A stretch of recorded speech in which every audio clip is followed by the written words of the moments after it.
Bonjour à tous.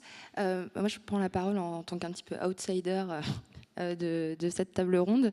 Donc, je précise juste un petit peu ce qu'on fait chez Faber Novel. On est un collectif de 150 personnes, designers et ingénieurs, et on est une agence d'innovation.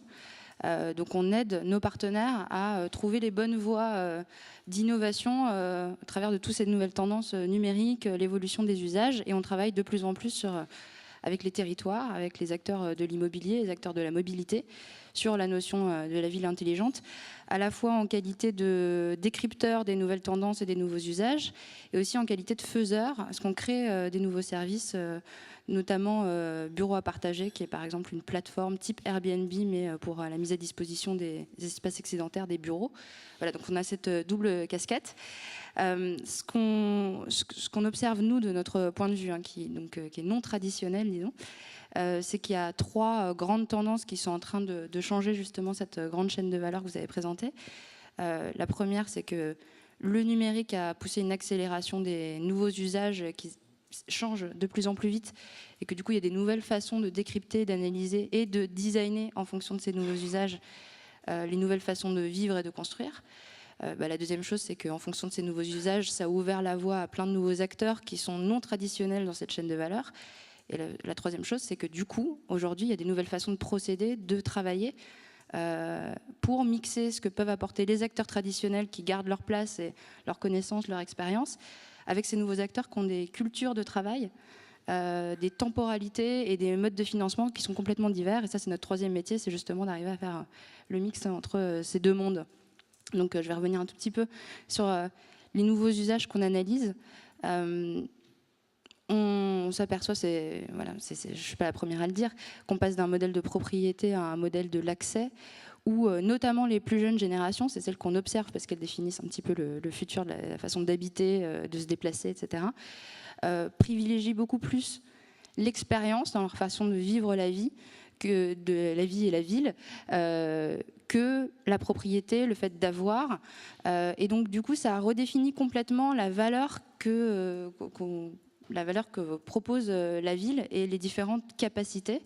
Et donc, on passe à une conception des espaces où on souhaite avoir accès à de la ressource. Et nous, un sujet sur lequel on travaille beaucoup, c'est le bâtiment ressource, comment on mutualise ce que différents types d'acteurs peuvent apporter pour les mettre en réseau et les mettre en plateforme avec des nouveaux distributeurs qui permettent aux utilisateurs de un peu surfer sur l'ensemble de ce qui est disponible dans la ville, que ce soit des espaces de bureaux à la demande, que ce soit des espaces de logement qui sont beaucoup plus parfois collectifs, et puis tout un tas de services.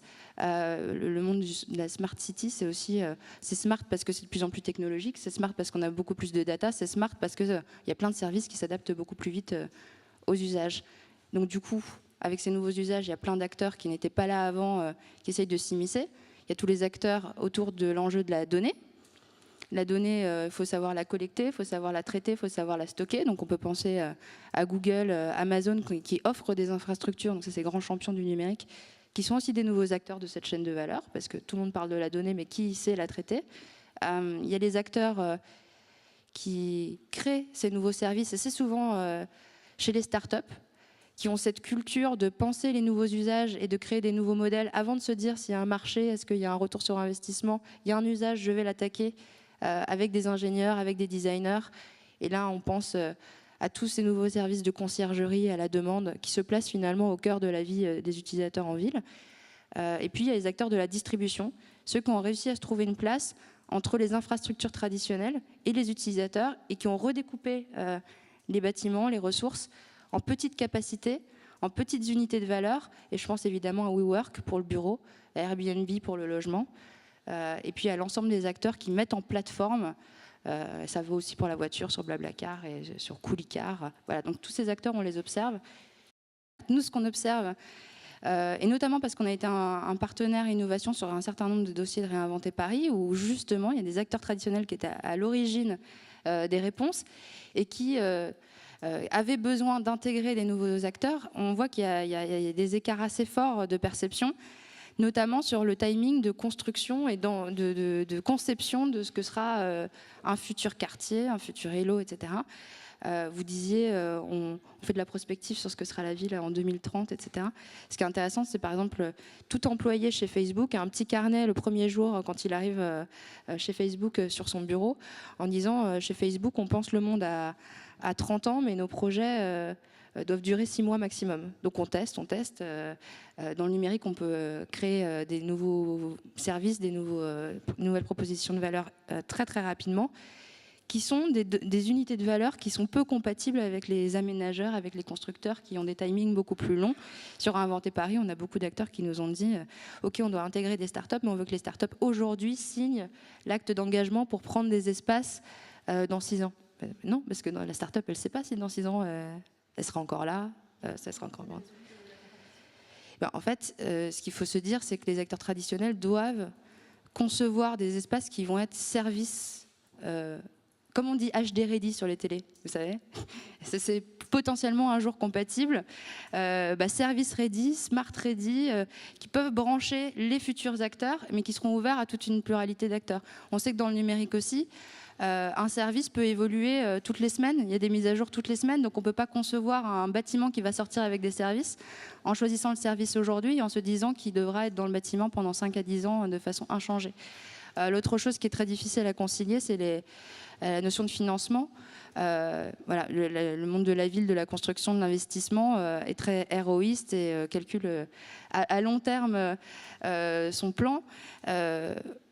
Face à des nouveaux acteurs qui vont chercher, avec des financements d'investisseurs, de VC, etc., qui vont chercher les utilisateurs d'abord, sans se demander quel est le business model immédiat, et verront bien comment ils valoriseront leur masse d'utilisateurs.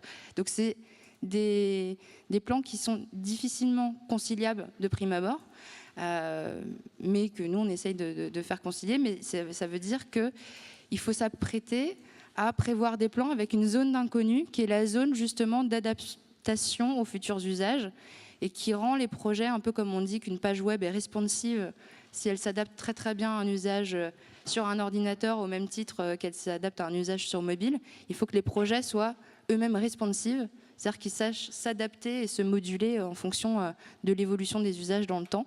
Et donc ça demande parfois d'être réversible, comme vous le disiez, mais ça, surtout d'avoir des infrastructures sur lesquelles vont pouvoir se brancher les différents nouveaux acteurs. Donc c'est d'abord du travail d'infrastructure